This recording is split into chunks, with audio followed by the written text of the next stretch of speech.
자, 네, 이어서 진도를 나가겠습니다.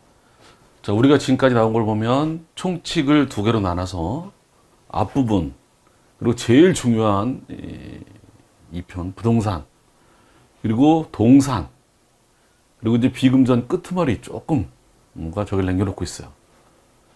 자, 비금전 집행 총설 이번 시간에는 583페이지부터 583페이지부터 605페이지까지 나갈 예정이에요. 절반은 이 비금전, 나머지 절반은 보전처분. 그래서 우선 비금전 집행, 총설과 유체물 인도 청구권, 그러니까 말하자면 명도 집행, 인도 소송, 인도 집행, 철거 집행, 대체 집행, 간접 강제, 의사표시 집행. 자, 이렇게 나눠져 있어요. 우선 이 파트를 먼저 보겠습니다. 우리 교재로 치면 583페이지부터 585페이지까지 세 문제가 있어요. 지문 하나하나를 좀 눈여겨볼 필요가 있을 겁니다. 자, 첫째, 옳지 않은 것은 특정 동산을 이렇게 인도받을 권리를 강제 집행하는 경우에 인도할 목적물을 이제 채무자가 이걸 가지고 있다면 집행관은 직접 가서 채무자로서 그 특정물을 뺏어서 그냥 이 채권자한테 넘겨주면 되는 거죠. 응? 뭐 불상을 인도해라. 그러면 그냥 가서 불상을 가져서 이렇게 인도하는 판결문에 기해서 채무자한테 가서 불상이 있으면 딱 잡아서 채권자한테 넘겨주면 되는 거다. 여러 번 얘기했던 거, 반대급부 조건이 성취되지 않았음에도 의사표시 명하는 재판에서 집행문이 나갔다면 이건 집행문 부여 요건이잖아요. 그건 집행문 부여가 잘못된 거다, 무효다. 자, 3번. 이게 이제 우리 실무가 아주 특수한데, 토지 소유자는 위에 건물 소유자에게 이제 이 건물 소유자가 땅을 불법 점유하니까 이때는 건물 소유자에게는 철거만 요구할 수 있다. 이렇게 철거. 퇴거할 걸 청구할 수는 없다. 자, 남의 땅에 건물이 불법으로 있다. 그러면 이 토지 소유자는 이 건물 소유자에게는 철거만 요구할 수 있고, 건물 소유자에게는 이 건물 소유자가 누구한테 세를 줬다. 그럼 이 점유자에게는 퇴거. 키워드가 남의 땅에 있는 건물의 소유자는 철거만. 여기에 불법 임차인, 무단 전차인 이런 친구들은 퇴거. 점유자는 퇴거, 소유자는 철거만 구할 수 있다는 게 오래전서부터의 판례구 실무입니다. 또 채권자가 건물 인도집행, 명도 옛날로 말하면 당시 건물 내에 채무자 소유의 채무자께 아닌 동산이 있다. 가재동이나 집기가 있다. 채무자께 아니다. 이걸 알면서도 집행관에게 인도집행을 위임해서 집행해버렸다면 그것만 가지고 인도집행이 위법하다고 할 수는 없다. 드러낸 것 자체가 위법하다고 할 수 없다. 자, 철거 판결, 우리 첫날 봤던 거죠. 수권 결정 신청, 대체 집행 결정 신청에 관한 재판에서는 즉시항고할 수 있지만 이건 형식적 근거만 해야 된다. 즉시항고 절차상 사유. 이 철거 판결에 기해서 집행하기 위해서 대체 집행 결정을 하는 과정에서 철거 판결, 이 집행 권한의 실체적인 청구권의 존부, 내용 이런 걸 가지고 이 실체법상 이유를 가지고 항고 이유는 할 수 없다. 거의 맥락이 같죠. 즉시항고 이유는 형식적인 절차상의 사유만 가지고 해야지 할 수는 없다. 두 번째 문제를 보겠습니다. 자, 인도할 물건을 채무자가 점유하고 있으면 뺏어온대. 인도할 물건 앞에서 본 것처럼 인도할 물건을 채무자가 채무자가 점유, 소지하고 있을 때는 그냥 뺏어오면 돼요. 근데 이걸 누가 소지하고 있어? 이거를 인도할 물건을 채무자가 아니라 제3자가 점유하고 있다. 제3자가 소유하고 있다면 채권자 신청에 따라 금전채권 압류를 준용해서 채무자가 제3자에게 가져올 인도 청구권을 우리 채무자 걸 내가 뺏어오려고 하는데 이걸 얘가 가지고 있다 이거예요. 그럼 얘가 이렇게 가져올 다음에 이렇게 가져오는 거잖아요. 그래서 이런 경우에 압류를 준용해서 어떻게 하냐면 일리 넘겨줄 거를 나한테 넘겨줘라. 전부 명령처럼 이렇게 인도 청구권을 채권자에게 넘겨 할 수 있다. 이걸 이부명령 그런다. 이부명령. 넘겨야 한다. 이부명령. 자, 인도 집행하는 과정에서 그 채무자가 집기를 드러냈단 말이죠. 채무자 거 집기를 드러내고 건물을 가져오는데 건물 안에 채무자의 집기가 있으면 그건 채무자 거니까 내가 가져올 수 없잖아요. 이걸 드러낸 다음에 이걸 보관하는데 이거를 안 가져간단 말이지. 채무자가. 계속 안 가져가면 채권자가 영원히 보관할 수 없으니까 남의 물건을 힘들고 그래서 집행관은 법원의 허가를 얻어서 동산 경매에 따라 동산을 팔아버린 다음에 비용을 빼고 나머지만 대금을 공탁할 수 있도록 하고 있다. 부동산 인도 집행에서는 늘 문제가 되는 게 거기에 채무자의 여러 가지 집기가 있다 이거죠. 집기를 가져가게 하고 이걸 이제 인도 내 물건을 가져오는데 이거를 끌어낸 다음에 이걸 채무자가 가져가야 되는데 안 가져가면 그때는 이거 어떻게 보관하기가 어려우니까 법원의 허가를 얻어서 집행관이 경매시켜버려서 비용 빼고 나머지 대금으로 공탁을 하도록. 대체 집행, 수권 결정 그러죠. 철거 집행. 그래서 면허 결정에 대한 항고에서는 집행권은 철거 판결의 당부를 여기서 항고이로 삼을 수는 없다. 이 따름 틀린 거다. 자, 간접강제 안 주면 이거 첫날 얘기 잠깐 했던 거죠. 하루당 얼마 물어내라 이런 식으로 변론 없이 할 수 있지만 반드시 필요적 신문, 대체 집행, 철거 집행, 필요적 신문이다. 의사 진술을 명하는 판결이 확정되면 이제는 확정되는 순간 의사가 진술된 거로 간주가 되기 때문에 더 이상 집행할 게 없다. 청구이소 허용될 여지가 없다. 끝난 거기 때문에. 청구인은 집행이 끝나지 않았을 때 집행을 불허한다 라는 건데 끝났기 때문에 할 여지가 없다. 자, 조건부 의사진술, 의사표시. 재판은 조건이 성취돼서 이 조건, 이게 뭐다? 집행문 부여 요건이다. 집행문이 나가는 순간 끝난 거다. 동일한. 그 후에는 더 이상 뭐 정지고 뭐가 없다. 끝난 거기 때문에. 대체 집행 결정에서는, 수권 결정에서는 누구를 통해서 이제 철거시킬 때 그 채무자의 대체, 다른 사람을 통해서 철거시키는 거예요. 채무자에 가라면서 누구를 철거할 사람. 보통은 집행관을 특정하지만 이걸 꼭 굳이 집행관 아니면 누구로 특정할 필요는 없다. 자기 실시자를 특정해서 채무자 대신 누구를 통해서 철거하게라, 집행관을 통해서 하라, 이렇게 자기 실시할 자를 특정해도 되지만 이걸 특정하지 않을 수도 있다. 특정하지 않으면 채권자가 다른 사람을 구하거나 등등의 방법으로, 지가 하든지 등등의 방법으로 하면 되는 거다. 자, 채권 양도인이 양도 통지를 하지 않는 경우 이 가름하는 재판으로 양도 통지하라, 재판을 받아서 이걸 강제할 수 있다. 동일한 지문이죠.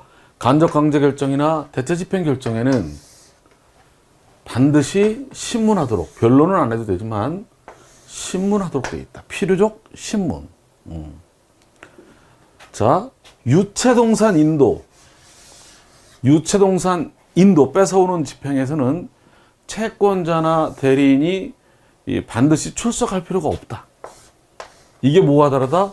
부동산 인도 집행과 다르다. 부동산 인도 집행은 반드시 출석해야 되지만 유체동산 인도 집행은 출석 안 해도 된다. 이게 바로 다음 장 문제랑 연결이 됩니다. 자, 이거 이때는 뺏은 걸 보관하고 있어야겠죠. 여하튼 유체동산 인도 집행은 채권자나 대리인이 출석 안 해도 되고, 이게 뭐가 다르다? 부동산 인도 집행과 다르다. 그래서 시험도 자주 나온다. 요 부동산 인도 집행, 여기 문제 부동산 선박 같이 본다 그랬죠. 인도 집행을 본다. 자, 채무자가 부동산을 인도해야 될 경우에 집행관은 채무자로부터 이걸 뺏어서 이렇게 인도합니다. 선박은 원래 동산이지만 부동산과 같이 취급한다. 이 부동산 인도 집행, 선박 인도 집행에서는 채권자나 대리인이 반드시 출석해야 한다. 이게 방금 전에 봤던 유체 동산 인도 집행과 좀 다르다. 자, 강제 집행 목적물은 뭐야? 부동산이죠. 부동산 인도 집행, 명도 집행. 부동산 인도 강제 목적물이 아닌 가져두고 집기는 집행관이 이걸 치은 다음에 이걸 누구한테 인도한다? 채권자가 아니라 채무자. 채무자거니까. 예전에는 명도와 인도를 구분했어요. 명도는 깨끗하게 빈 다음에 가져오는 거. 그래서 건물을 명도, 인도는 그대로 가져오는 거. 이걸 토지는 인도, 건물은 명도 그랬지만 이제 명도란 말을 안 쓰죠. 2003년도부터 여기 포함돼 있어. 인도 그러면 그냥 가져오는 것도 인도, 비고 가져오는 것도 인도. 명도란 말을 안 쓴다. 자, 이 비고 가져올 때 이 집기는 채권자가 아니라 채무자한테 돌려줘야 되고, 채무자가 이걸 안 받아가면 방금 전에 본 것처럼 이걸 보관하기가 어려우니까 집행관이 법원에 허가를 얻어서 경매시켜서 비용 빼고 나머지 이걸 공탁해 두는 거로. 자, 방금 전에 봤던 문제, 건물의 소유자가 건물 소유를 통해서 다른 사람의 땅을 침범하고 있을 때, 땅을 점유하고 있을 경우에 토지 소유자는, 건물 소유자에게는 건물의 철거만, 그 토지 인도 구할 수 있을 뿐, 이 자기 건물 소유자에게 퇴거를 할 거는 청구할 수 없다. 실무가 철거만 구할 수 있다. 채무자가 점유하고 있더라도 철거만. 그리고 철거 속에 퇴거가 포함되어 있다. 철거 속에 퇴거가 포함되어 있다. 그런데 철거만 구할 수 있지 철거는 안 하고 퇴거만 구할 수는 없다. 자, 대체 집행, 철거 집행, 이제 수권 결정. 자, 첫날 개념을 좀 봤던 거죠. 천천히. 이걸 염두에 뒀던 거예요. 우리 교재로 치면 587페이지. 두 문제가 있습니다. 자, 옳지 않은 것은 대체 집행을 위한 수권 결정. 대체 집행 결정에는 이거는 별도의 집행문을 받지 않아도, 왜? 집행문은 원래 철거하라는 거에 집행문이 있으니까. 다만 이건 누굴 대신할 뿐이다. 이렇게. 대신할 권한을, 대체할 권한만 주는 것 뿐이니까. 된다. 자, 수권 결정에 대해서 즉시 항고할 수 있지만 어디까지나 뭐다? 형식적 하자만 가져간다. 자, 방금 전에 봤던 거, 수권 결정에 반드시 채무자의 가름에서 대신 자기를 실제할 자를 특정하는 게 아니라 안 해도 된다. 자, 자기 내용이 건물 철거이고 철거의 건물에 수권 결정에 표시되어 있는 때에는 이 철거에 종된 물건들은 당연히 다른 거 없이 철거할 수 있다. 따라가는 거다. 운명을 같이 한다. 종물이니까. 자, 그 다음에 2번을 볼까요? 가장 옳은 것은요. 틀렸다는 얘기야. 자, 맞는 것부터 볼까요? 수권 결정 자체는 집행권이 아니고 다만 누가 대신할 수 있을 뿐이니까 수권 결정에는 별도의 집행문이 필요 없죠. 집행문은 철거 판결에 붙이면 되니까. 나머지 다 틀렸다는 얘기예요. 자, 거꾸로 올라가 볼게요. 수권, 대체 집행 결정이 있으면 채무자는 임의로 이행할 수 없다가 아니라 대체 집행 결정이 있고 철거 중이라고 하더라도 채무자는 언제든지 자진해서 철거할 수 있는 겁니다. 없다가 아니라. 이건 말이 안 되는 거죠. 3번 중복되죠. 수권 결정, 대체 집행 결정에 채무가 가름해서 자기를 실자를 특정하지 않아도 된다. 수권 결정, 대체 집행 결정과 간접 강제 결정은 반드시 필요적 신문이다. 않는 게 아니라. 자, 그리고 철거 대상인 건물이 판결문에서 특정 건물을 철거하라고 판결이 나와 있으면 수권 결정에 대해서는 수권, 이걸 누가 대신 철거할 것이다, 이것만 결정하는 거기 때문에 이게 누구 건지 이거는 심리하거나 이런 게 아니다. 그런 거 2단계에서 이 수권 결정에서는 그냥 그 철거 판결대로 철거할 걸 누굴 시켜서 할 건지만 결정하는 거지, 그게 뭐 이제 와서 누구 건지, 이거는 이 수권 결정에서 싸울 문제는 아니다. 별도로 들 문제지.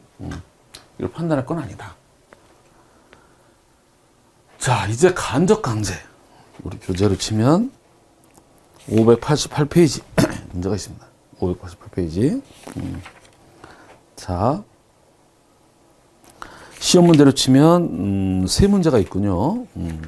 자, 옳지 않은 것은 우리 588페이지 1번. 이제 채권자가 부작위 채무에 대한 간접 강제 결정을 너 부작위 채무 하지 마라. 근데 하고 있어. 이거를 하고 있을 때 그럼 하지 마는데 위반하면 위반한 거에 하루당 얼마 이렇게 돈을 받으라고 해가지고 이걸 가지고 강제 집행을 하는 경우, 이거 간접 강제 결정, 너 이거 부작위 하지 마라. 자꾸 하고 있는 거야. 자꾸 할 때마다, 위반할 때마다 얼마 해가지고 뭐 하루에 10만 원 해가지고 500만 원이 생겼다. 500만 원을 권원으로 이걸 가지고 이제 경매 강제 집행을 하는 경우에 채무자가 내가 의무가 없다. 부작위 의무가 없다. 들어서 내가 이 전제 사실이 없다 이제. 이걸 들어가지고 간제 결정의 집행력 배제권은 청구 이소로 다툴 수 있느냐.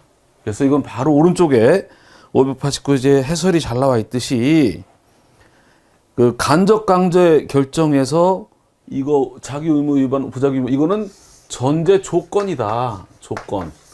이걸 위반했으니까 간접 강제하는 거잖아요. 이때 이거 위반했느냐 안 했느냐는 이거에 대한 조건이다. 조건. 그래서 이거는 조건 성취를 따져야 된다. 조건 성취. 집행문 부여의소, 집행문 부여에 대한 이의의소로 조건이 없다. 얘는 조건 성취가 안 됐다. 나 못 갖겠다. 그걸 따질 때면은, 그러니까 다투는 게 간접 강제 집행할 때 간접 강제에서 물어주러 간 돈, 이걸 다 지급했다. 이걸 다투는 게 아니라 그 전제 조건, 의무 위반 해서 이거 물어내라 할 때 의무 위반은 이거에 대한 전제 조건이다. 조건 성취, 불성취. 그래서 이걸 다툴 때는 이걸 다퉈가지고 집행문이 잘못 나갔다. 집행문이 잘 나갔다.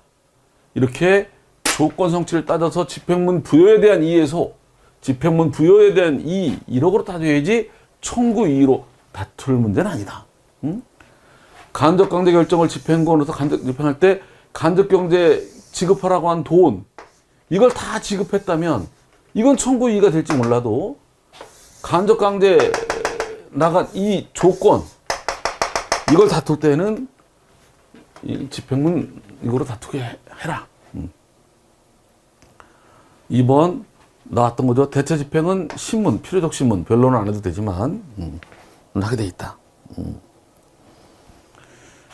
자, 부작위 채무에 관한 집행권원의 성립을 위한 판결 절차에서, 그러니까 뭐냐면 판결문에서는 부작위 채무 너 하지 마라.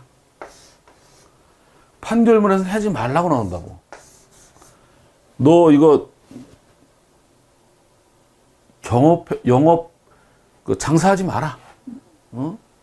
경업 금지 의무 위반. 아니면 뭐 이렇게 명예훼손행위를 하지 마라. 이렇게 부작위 하지 마라. 근데 판결문에서는 거기서 장사하지 마라. 라고만 판결을 해요. 근데 장사하지 마라는 거를 위반하면 그때 이제 이걸 어떻게 강제 집행하는 거야? 간접강제로 재판하는 거야. 집행. 판결은 이렇게 본안 판결. 간접강제 집행은 이걸 유겼으니까 간접강제로 얼마 몰아내라. 이렇게 하는 거란 말이에요. 그런데 이거 판결 받고 또 간접강제 또 재판받고 이게 번거로우니까 판결에서 아예 하지 말고 만약에 하면 위반할 때 물어내라. 이걸 한 번에 구할 수 없냐. 다시 한번 지금까지 간접강제나 대체집행은 판결문 있고 별도로 위반했을 때 별도로 간접강제 신청을 해서 얘가 이걸 위반했으니까 하루 얼마 주십시오. 이렇게 간접강제 결정을 받아가지고 필요적 신문을 거쳐서 이렇게 간접강제 하는 건데 판결 따로 집행 따로 하지 말고 이제 여기서 판결에서 하지 마라. 위반하면 얼마 줘라. 이렇게 판결에서 한꺼번에 구할 수 있느냐. 이게 장차 채무자가 채무를 불이행할 경우에 대비해서 간접강제를 하는 것은 이렇게 한 번에 구할 수 있느냐는 부작위 채무에 관한 소송처의 변론 종결 당시 봐서 부작위 채무를 명하는 집행권원이 성립되더라도 채무자가 이를 단기간 내에 위반할 개연성이 있고 판결에서 이걸 산정할 수 있는 경우에는 예외적으로 가능하다. 언제만 가능하다? 판결이 나더라도 바로 위반할 가능성이 많고 금액을 산출할 수 있다면 한 번에 할 수도 있다. 예외적으로 이렇게. 자, 집행권원 성립을 위한 판결 절차에서 간접강제를 하는 것은 요건이 갖춰지면 된다. 그 요건이 뭐다? 판결 당시 사정으로 봐서 이 부작위 명하는 판결이 성립하더라도 위반 가능성이 개연성이 있고 산정이 가능하다면 이걸 말한 거였어요. 자, 채무자가 간접강제 결정에서 명한 이행기가 지난 후에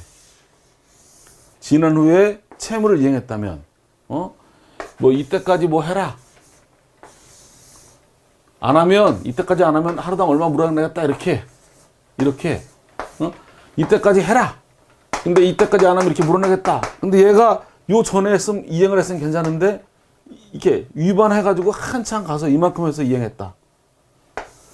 이렇게. 그럼 요만큼 기간 동안 지난 후에 이행했다면 이행이 지연된 기간에 상하는 배상금 강제집행 할 수 있다. 늦게 한 거 요만큼 할 수 있다. 자, 그 다음 문제를 보겠습니다. 자, 지문이 좀 둘 다 긴 편이죠. 법무사 문제라 좀 지문이 긴 편이었어요.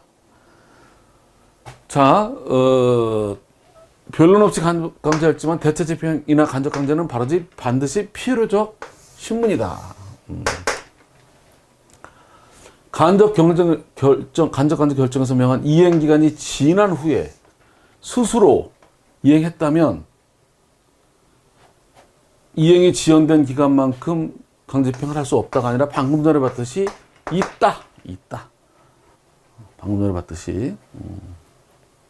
자, 그 다음에 간접 강제 결정의 기초가 된 집행 권한에 대한 강제 집행 정지 결정이 제출되면 이는 간접 강제 결정 취소 사유에 해당한다. 이거를 전제로 간접 강제 결정을 이렇게 했는데 이거 전제가 스톱이 돼버리면 간접 강제 결정 취소에 해당한다. 이렇게 3번 지문. 자, 그 다음에 4번. 간접 강제 결정에 의한 배상금의 강제 집행은 금전 집행, 돈 받는 거니까 경매, 뭐 압류 이런 거로 할 수 있는 거고, 이건 간접 결정 자체가, 돈 주라는 것 자체가 독립된 집행권은 집행문을 따로 받아야 된다. 자, 간접 강제 결정을 한 1심 법원은 사정 변경이 생기면 이걸 변경할 수 있다. 특별한 건 아니죠. 일반적인 내용이다. 자, 3번 지문을 보겠습니다. 3번 지문. 자, 틀린 것은 1번을 잘 볼게요. 이건 이제 실무를 좀 해보면 어려운 건 아닌데, 그냥 이렇게 그냥 밋밋하게 책만 보면 이게 좀 부담스럽고 어렵게 느낄 수 있는 거예요. 별건 아닌 겁니다. 보세요. 간접 강제 신청서에 이게 어떤 식으로 쓰냐면, 얘가 이걸 위반했다. 그러니까 이걸 그 안 할 동안, 그 의무를 이행할 동안 하루당 얼마를 지급해라. 이런 거거든요, 이거. 너 왜 안 하냐? 누가 대신할 수가 없어. 걔만 해야 돼. 예컨대 정보 공개 청구를 합니다. 시, 군, 군수, 군의회 의장, 판공비, 뭐, 이걸, 그 자료 내역을 열람하게 해라, 공개해라. 근데 안 하고 있어. 그럴 때, 언제까지 해라. 안 하면 하루당 얼마 물어내라. 이런 거거든요. 이걸 쓸 때, 채무자가 이행해야 될, 언제까지 해야 되느냐. 위반했을 때 배상금을 특정해야 되느냐. 그럼 법원은 이 기간과 금액 범위 내에서 인용 여부를 결정하느냐. 이게 뭐가 문제되냐면 언제까지 공개할 거냐. 당장 내일 해라. 위반할 때 얼마 줄 거냐. 하루당 1억 원씩 줘라. 10억 원씩 줘라.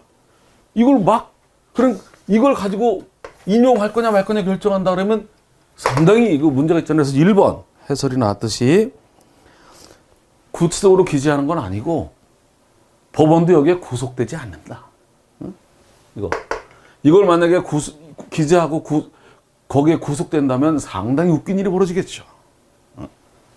신청서에 이걸 특정해서 꼭 기재하지 않아도 되고 법원이 거기에 구속되는 건 아니다. 이렇게. 자, 1번이 틀린 거고 나머지 1. 회적 부작위 채무는 그 강제 집행 여지가 없다. 한번 위반하자마자 끝난 거라. 요건을 구비한 것도 소멸하니까 없다는 견해가 있지만 이 견해는 간접 강제 결정을 위하여 그 위반 행위가 있을 것을 요한다는 필요설의 입장을 전제로 한 것이고, 만약에 위반 행위 불효설의 입장이라서라면 부작위 채무에서도 부작위 채무를 명하는 집행 방법으로 간접 강제가 허용된다고 본다. 이건 학설을 이렇게 시험지문으로 내놨어요. 자, 이건 몇 번째 반복이죠. 간접 강제 결정은 변론 없이 할 수 있지만 필요적 신문, 대체 집행 결정도. 간접 강제 결정한 법원이 그때 사정 변경이 있으면 바꿀 수 있고 변경할 수 있고. 자, 간접 강제 결정을 한 배상금 집행은 별도의 금전 집행이고 집행문을 받아야 되고. 자, 이렇게 봤어요. 이제 마지막 의사표시 한 문제가 있네요. 우리 교재 600페이지. 틀린 것은 자, 의사 진술을 명하는 판결이 확정되면 그 순간 권리관계를 인락하거나 의사를 진술한 거로 본다. 끝난 거다. 따라서 뒤에 집행 절차가 필요 없다. 여지가 없다. 이거는 등기하라는 거, 등록하라는 의사표시뿐만 아니라 준 법률 행위는 최고, 채권, 양도, 통지 이런 것도 포함된다. 여기에 따라 의사표시가 있는 거로 보게 되는 판결에는 이행 판결뿐만 아니라 이행을 명하는 재판, 조정 이런 거 다 포함된다는 거죠. 다만 확인 재판이나 형성 재판은 포함되지 않고, 채권 양수인이 양도인을 상대로 양도 통지를 하라는 판결을 선고받아서 확정되면 양도 통지 의사표시는 있는 거로 되지만 제3자인 채무자에게 별도로 이 판결문을 제출해야 되는 거죠. 제출하지 않으면 모르니까. 채무자한테는 양도 통지한 거로 간주가 됐지만 이제 이걸 채무자에게 통지해야 된다. 필요가 없는 게 아니라. 공탁금을 양도하려면 그거를 공탁관에게 제시해야만 되는 거다. 공탁법에도 나오죠. 자, 이렇게 해서 끝났고요. 의사표시까지 끝났고, 이제는 가압류, 우리 교재 그림이 앞에가 좀 잘못 나왔고, 우리 교재 자 593페이지 이제 내용으로 보면 595페이지 이 가압류 파트를 봅니다. 이번 시간에는 가압류 워밍업으로 595페이지부터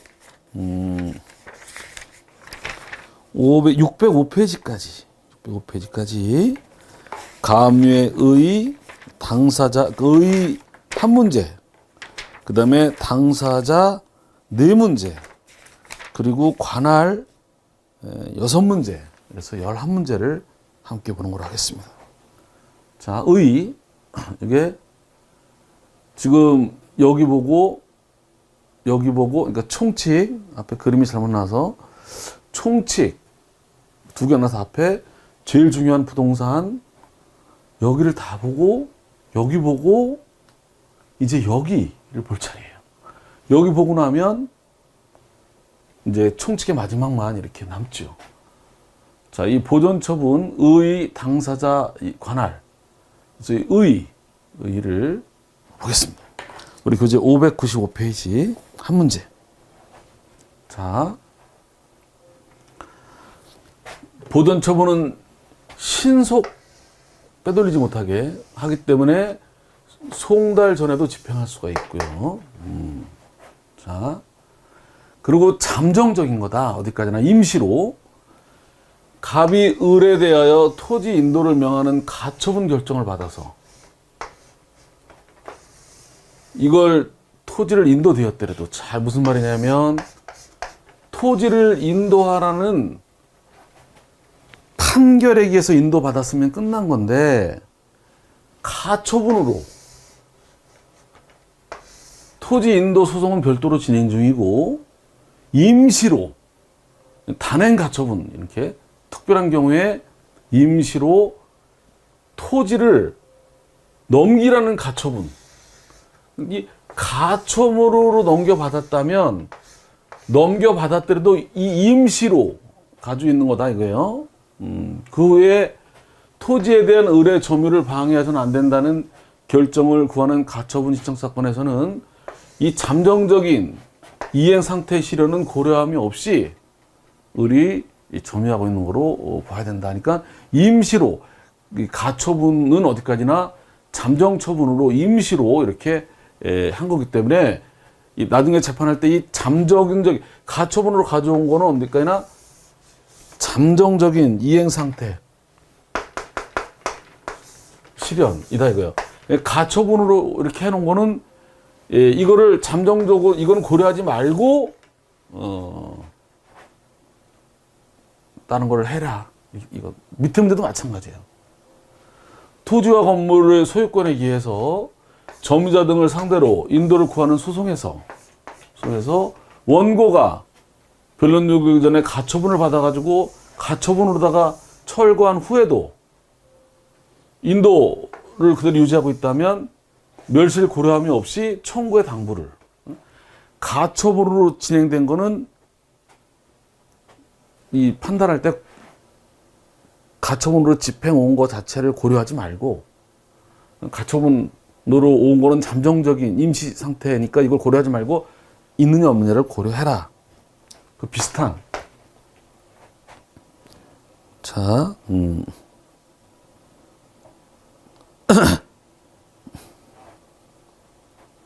그러니까 요거 소송할 때, 본소송할 때 가처분으로 이렇게 드러냈던, 철거시켰던 고려하지 말고 이 권리가 있느냐 따지듯이 가처분으로 드러냈으니까 없어졌다. 근데 드러낸 게 완전히 없은 게 아니라 가처 임시로 드러난 거기 때문에 이건 상관하지 말고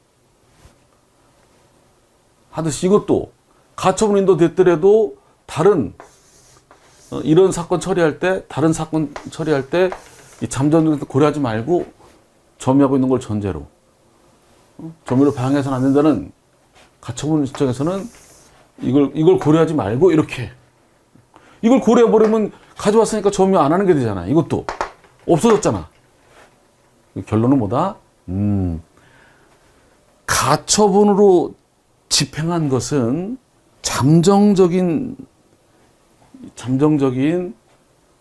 상태, 이 잠정 이행 상태, 이거는 다른 사건 판단할 때는 또는 보험 판단할 때는 가져온 거를 전제로 재판하지 말고 가처분하기 전에 원래 그걸 전제로 재판을 하라는 거죠. 이 가져온 건 임시로 방해하려고 막아놓은 것에 불과하기 때문에 가져온 거를 완전히 본 판결로 가져온 게 아닌다면은 그래서 가처분으로 집행한 건 잠정적인 상태는 고려하지 말고, 그래서 이런 것도 있잖아요. 이렇게 갑이 점유하고 있어요. 점유 이전 금지 가처분을 했어요. 너 딴 데 넘기지 마라. 근데 이걸 위반해서 을이 지금 점유했어. 을이 했더라도 그냥 갑이 계속 가지고 있는 거로, 여튼 뭐 비슷비슷해. 전부 여기서는 이렇게 요걸 염두에 두면 되겠어요. 이렇게 잠정적인 이행 상태, 이것만 고려한 거지 이걸 전제로 이것도 고려하지 말고, 이 철거를 가처분으로 철거한 거라면 본 판결할 때는 가처분으로 철거된 거 이건 고려하지 말고, 이행 상태 고려하지 말고, 이것도 인도 가처분으로 가져와서 지금 얘가 점유 안 하고 있지만 얘가 점유 방해한다고 이렇게 할 때는 이걸 고려하지 말고, 여튼 이렇게 키워드가 그거 있습니다. 키워드가 이것도 가처분으로 시행된 거는 자, 4번 갑이 을에 대한 임차보증금 채권을 원인으로 을 소유에 대해서 가압류를 했어. 갑이 을에게 임차보증금 내놔라 라고 가압류를 했어. 근데 이제 을이 뭐라 그러냐면 네가 임차인이 아니다. 실제 임차인은 아버지 병이다. 얘다. 이렇게 하면서 병을 상대로 건물 인도 소송을 제기해서 병이 실제 임차인임을 전제로 판결이 선고됐어요. 너 나가라. 얘가 이겼어. 얘가 임차인인 걸 전제로 이겼어. 그 병이 이렇게 임차보증금하는 채권을 표준 권리로 해서 부동산에서 거듭 가압류를 했어. 그러니까 얘가 똑같이 가압류했어. 또 내 거다 이렇게. 자, 이런 정도 사상이면 이 가압류, 얘 갑의 가압류는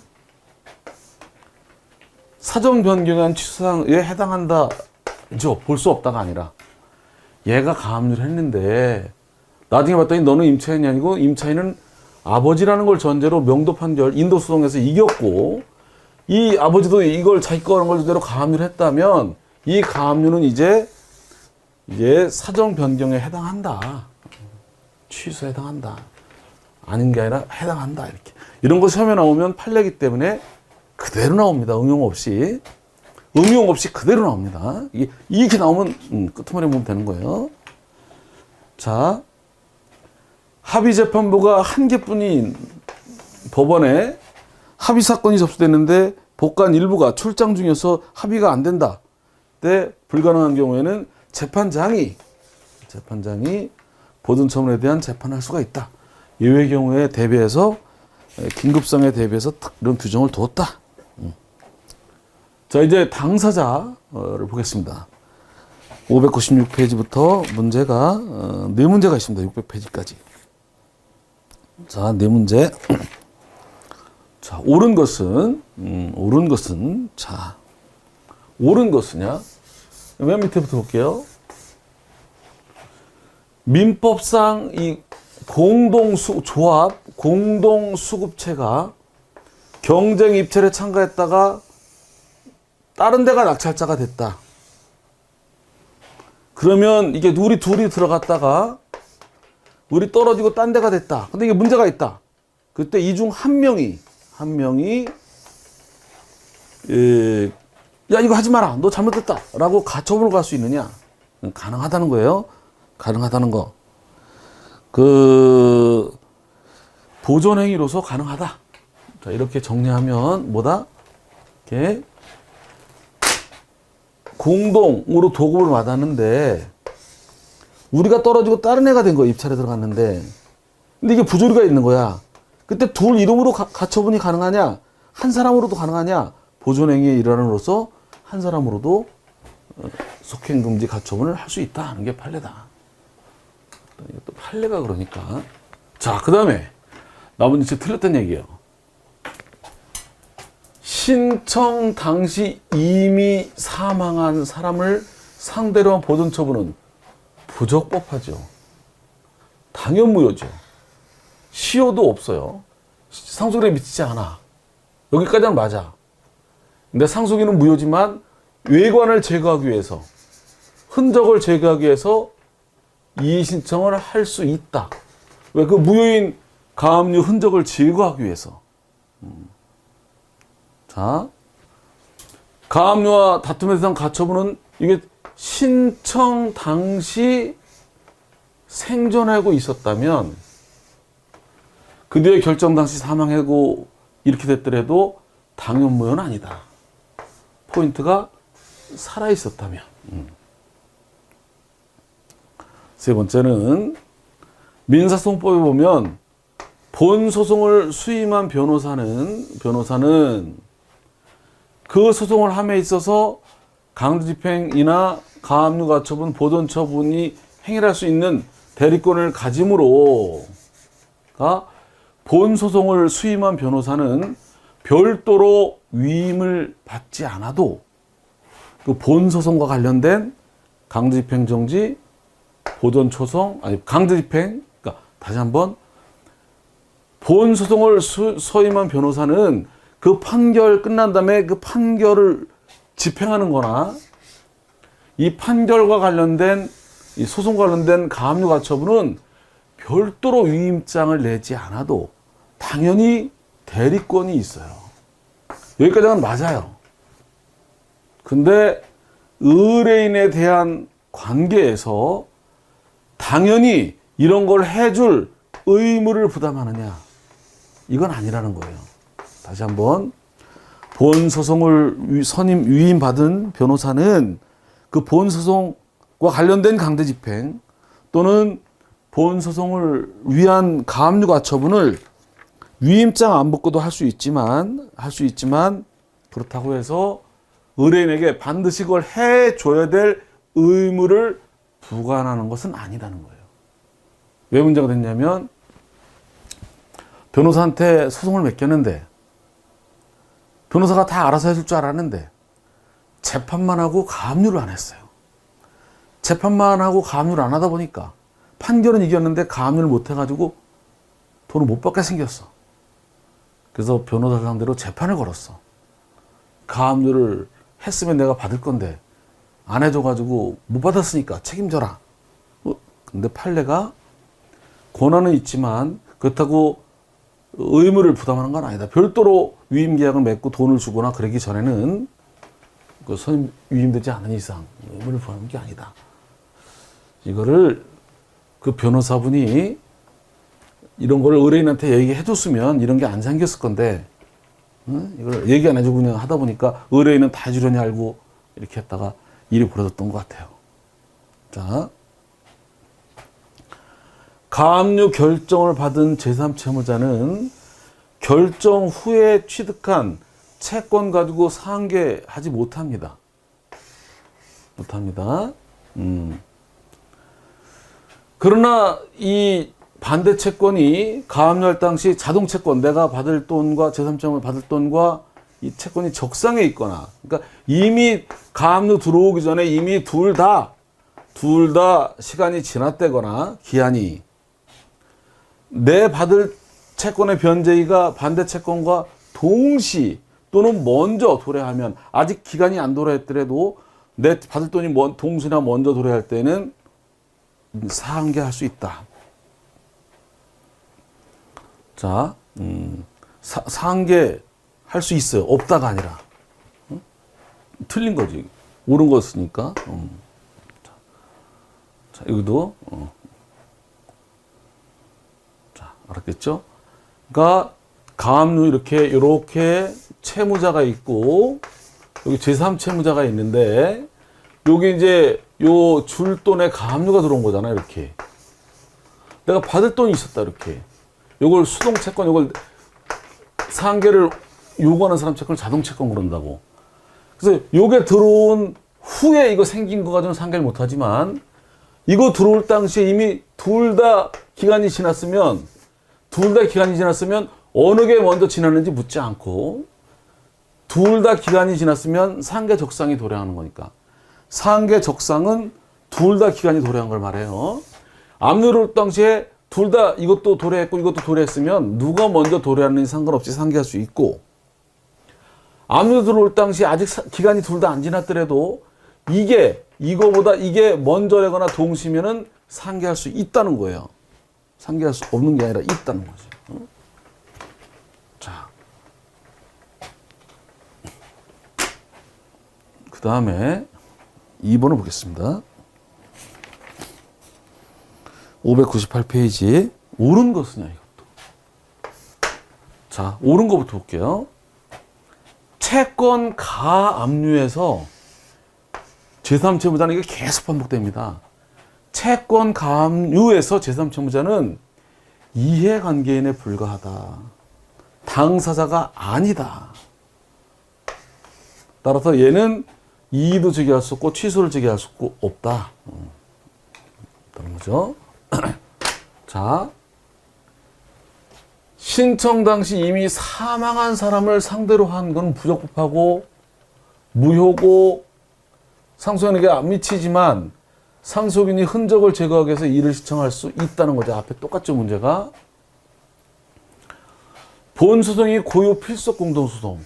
고유 필수적 공동소송이 뭐냐면 한 명도 빼서는 안 되는 소송. 그때 보전 처분에서도 전원이 당사자가 돼야 된다. 본소송이 고유 필수적 공동소송이라면 한 명도 빠지면 안 돼. 가압류 가처분에서도 전원이 당사자가 돼야 한다는 게 판례다. 방금 전에 본 거, 민법상 조합 공동수급업체가 입찰에 참가했다가 다른 데가 낙찰되는 바람에 그런 경우 둘 중 혼자서 가처분을 구할 수 없다가 아니라 있다. 보존행위로서 구할 수 있다. 뭐죠? 자, 그 다음에 3번 문제를 보겠습니다. 자, 보존 명령 발령 후 집행 전에 승계가 있으면 승계 집행문 기록 보관하는 데서 보존 소송에서 소송 목적물이 양도된 경우 또 소송 참가, 소송 인수 똑같이 양도, 참가, 인수가 다 소송하고 준용됩니다. 여기도 보도 참가, 독립 참가 이 다 똑같이 인정이 됩니다. 자, 4번을 잘 봐두세요. 가압류 등기 후 이게 뭐야? 집행이 된 거예요. 가압류가 등기됐다는 얘기는 결정이 나서 집행이 됐다는 얘기야. 집행된 후에는 본집행 전에 제3자가 목적물을 취득한 경우 집행된 후에는 피보존 채권의 양수인은 승계 집행문을 받아서 집행할 수 있는 게 아니라 승계 집행문이 필요 없다는 거예요. 어느 때만 승계 집행문이야? 발령 후 집행 전에 승계된 경우에만. 집행 후에는 가압류를 양도받으면 승계 집행문 필요 없이 이렇게. 자, 이 경우가 어떤 경우냐면 그림을 그리면 갑이 을을 가압류해 놨어요. 가압류. 등기부에 갑으로 찍혀 있어. 가압류권자가. 가압류권자가 찍혀 있어. 찍혀 있어.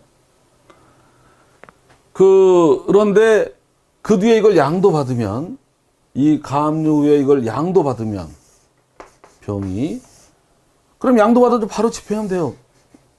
뭐 변함이 없으니까. 그런데 가압류 놓고 이렇게 했고 이걸 소유자가 바뀐 거야 이렇게 A로 바뀐 거예요. 그럼 이걸 양도받은 사람은 채무자가 A가 아니라 얘라고. 얘한테 판결을 받았어. 판결을 이렇게 을에게 판결을 받았지. 갑이 을에게 판결 받으면 안고 넘어가더라도 이게 집행하기 쉬워요. 등기부에 갑이 있으니까. 근데 갑이 가압류하는 걸 이렇게 승계받았다고. 등기부는 갑으로 돼 있고 을로 돼 있어. 을이 또 소송은 얘한테 해야 되잖아. 이걸 양도받은 거니까. 그러면 피고가 을이야, 을. 등기부는 A로 넘어왔고. 그렇지만 요걸 넘겨받은 거니까, 이 가압류를 안고 산 거니까. 그러면 갑이 가압류한 걸 이거 승계집행을 받아야 되느냐? 승계집행을 받지 않고 승계 사실만 입증하면 된다. 이렇게. 그래서 가압류 후 본집행 전에 제3자가 소유권을 취득한 경우 안고 취득한 거지. 근데 가압류인 이름으로 들어가면 문제가 없는데 그 채권을 양도받아서 다른 애가 들어갈 경우에 양수인이 들어갈 경우에 승계집행문이 필요 없이 승계 사실만 입증하면 된다. 그래서 집행 후에는 가압류 등기 후에는 승계집행문이 안 받아도 된다. 이렇게 좀 특수하죠. 4번을 보겠습니다. 교재 당사자 마지막 문제 600번 발령 후 집행 전에 승계가 있으면 승계집행문 발령 후에도 2로 확정되기까지 채무자를 위해서 보조 참가하면서 이 이익은 가능하다. 자, 보존처분 신청 전에 사망했는데 누가? 제3채무자는 당사자가 아니다. 이해관계인에 불과하다. 이거는 망자를 제3채무자라는 건 무효가 아니고 결정 경정으로 상속인한테 효력이 미친다. 자, 제3채무자는 당사자가 아니라서 판례가 결정 경정으로 망자의 상속인으로 결정 경정해주면 미친다. 무효가 아니다. 소급한다. 자, 그 다음에 이건 여러분 봤던 건데 임차 보증금 채권이 가압류된 상태에서 집주인이 양도되고 양수인이 그러면 새로운 주인이 가압류 제3채무자 지위도 승계하고 가압류권자는 양도인이 아니라 이제 새로 주인, 양수인에 대해서만 가압류력을 주장할 수 있다. 임대차 대항력 있으면 승계하니까 임대인의 지위를 가압류된 걸 안고 사더라도 가압류권자 제3채무자는 옛날 사람이었는데 종전 소유자 이것도 새로운 주인이 승계하게 돼서 새로운 양수인에게만 주장할 수 있다. 몇 번 나왔던 거죠. 자, 이제 관할 문제를 보고 이번 시간 마치겠습니다. 우리 교재 600페이지부터 605페이지까지 6문제가 있습니다. 여긴 다행히 짧습니다. 문제들이. 자, 가압류 관할은 가압류할 물건 소재지 또는 본안 관할, 가처분은 본안 관할 또는 다툼의 대상이 있는 곳 관할. 자, 이 토지 관할은 전속 관할이다. 딴 데서 할 수 있는 게 아니다. 자, 근데 이걸 위반했을 경우 관할을 위반해서 명령했을 경우 이게 상소나 이의 등으로 취소되지 않는 한 유효하게 되고 또 재심 사유는 아니다. 확정되면 치유가 된다. 요 3번이 계속 반복되는데 대법원 상고로 인해서 기록이 대법원에 상고심에 송부되고 본안이 상고심에 기속 중일 때는 이때는 가압류가처럼 어디서 한다. 대법원에서 하긴 적절하지 않으니까 그때는 2심 법원이 아니라 1심 법원이 보존처분 관할한다. 사건이 대법원으로 가 있을 때는 1심 법원에서 한다. 1심. 자, 그 다음에 1심으로 한다는 게 계속 반복됩니다. 자, 본 사건에 관하여 당해 법원에서 판결이 선고된 후 항소, 상고로 인하여 기록이 송부되기 전이면 기록 있는 법원에서 본안 법원이 된다. 기록이 있는 법원. 본안 관할 법원이 여러 개라도 이미 본안이 계속된 경우에는 본안이 계속된 법원만이 관할권을 가지고 다른 법원에서는 관할권이 생기지 않는다. 본안이 제기되기 전이라면 여러 군데 다 관할이 있지만 제기된 후에는 제기된 법원이 본안 법원이다. 자, 그 다음에 2번 이 토지 관할 전속 관할이고 딴 데서 못하고 합의로 생길 수가 없다. 변론 응소 관할권이 없는데도 이렇게 응하면 관할이 생기는 이런 게 없다. 이렇게 이건 전속 관할이다. 관할권을 잘못했을 때 이의 사유가 된다. 여긴 맞아요. 관할권이 발령한 법원이 법적으로 무효는 아니고 상소나 이의로 취소되지 않는 한 확정되면 재심 사유는 아니니까 하자가 치유된다. 그렇게 다투지 않는 한 하자가 있지만 나중에 당연 무효는 아니다. 자, 본안 관할 법원도 관할이 있는데 본안이 계속되기 전이라면 앞으로 본안이 소가 제기될 수 있을 법원은 다 그러니까 금전 사건, 대여금 사건 이런 거는 채권자 주소지에서도 가능하고 채무자 주소지가 보통 재판죠. 그리고 채권자 금전청 의무이행지 이렇게 두 군데 관할이 생길 수 있는 거죠. 본안 관할 법원으로서 보존처분 관할이 되는 경우, 그러니까 여기가 본안이 제기될 가능성이 있기 때문에 가압류를 이렇게 하는 경우, 본안이 1심 법원에 계속 중이면 1심 법원에, 항소심에 중이면 항소심 법원에 하게 되고 상고심일 때는 1심 법원. 1심 법원. 자, 3번 문제를 보겠습니다. 우리 교재 602페이지. 자, 문제가 6번까지니까 짧습니다. 문제들이 좀 중복이 많이 됩니다. 이제 옳지 않은 것은 본안이 1심 중이면 1심, 항소면 항소법원이 독촉 재선화의 관할법원도 이 본안으로 본다. 관할법원. 본안이 상고심일 때는 1심 법원이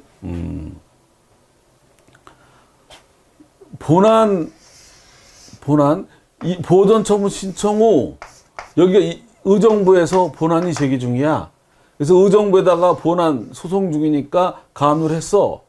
근데 그 본안이 의정부에서 각하되거나 취하되거나 관할 위반으로 딴 데로 옮기더라도, 자, 본안이 A 법원에 제기돼서 여기에 가압류를 하면 가압류는 관할이 있는 거라 얘기예요.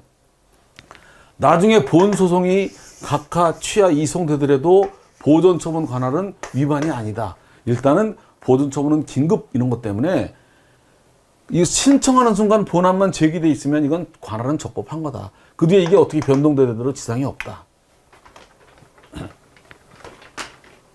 자, 4번 문제를 보겠습니다. 이제 토지관할은 합의 옳은 것이냐, 합의로 할 수가 없어요. 자, 사정 변경에 따른 보존 처분 취소 소송 관할이 좀 특수해서 재결 당시 본안 소송이 항소심에 있다면 항소심이 이렇게 사정 변경 취소 사건 본 소송이 제기되고 있으면 거기서 하게 돼 있고, 그게 항소심이면 항소심에서 어느 거 사정 변경 취소 이렇게 반복됩니다. 자, 이제 뒤에 나올 건데 이렇게 이 사건은 항상 이 사건은 누가 담당한다? 저지른 데서 일을 저지른 데서 다 책임지게 돼 있어요. 이 사건은 보전 가압류가 1심에서 기각되고 항고심에서 인용한 경우 이의 사건 관할은 1심이 아니라 일을 저지른 항고심에서 한다. 모든 이 사건은 일을 저지른 데서 하게 돼 있어요. 그래서 자, 본안이 대법원에 주인 경우 대법원이 하는 게 아니라 1심 법원. 가압류 신청 후 그 본안이 바뀌더라도 여기엔 영향이 위반이 아니고, 그렇죠? 됐어요. 자, 이제 두 문제가 남았습니다. 시간. 옳지 않은 것은 가압류는 본안 또는 물건 소재지, 가처분은 본안 또는 다툼 대상 있는 곳 소재지, 본안이 항소일 때는 항소심, 상고로 대법원 가 있을 때는 누가 한다? 상고심 법원이 아니고 1심 법원이. 계속 반복이죠? 마지막 문제 한번 볼까요? 자, 최선화의 이것 조정, 이것도 본안 관할이고 가압류 관할이 될 수 있고, 가사소송 또는 가사 비송 사건을 본안하는 경우에도 가압류 가처분을 하되 이거는 가정법원에서 하고, 가사 사건과 관련된 가압류 가처분은 가정법원에서. 자, 가처분 사건은 본안 또는 다툼 있는 곳. 상고로 기록이 상고심에 두고 있다. 그러면 상고법원이 아니라 1심 법원. 이의는 누가 책임? 이의는 저지른데 발령한 법원. 자, 이렇게 해서 파트가 끝났어요. 수고들 하셨고요.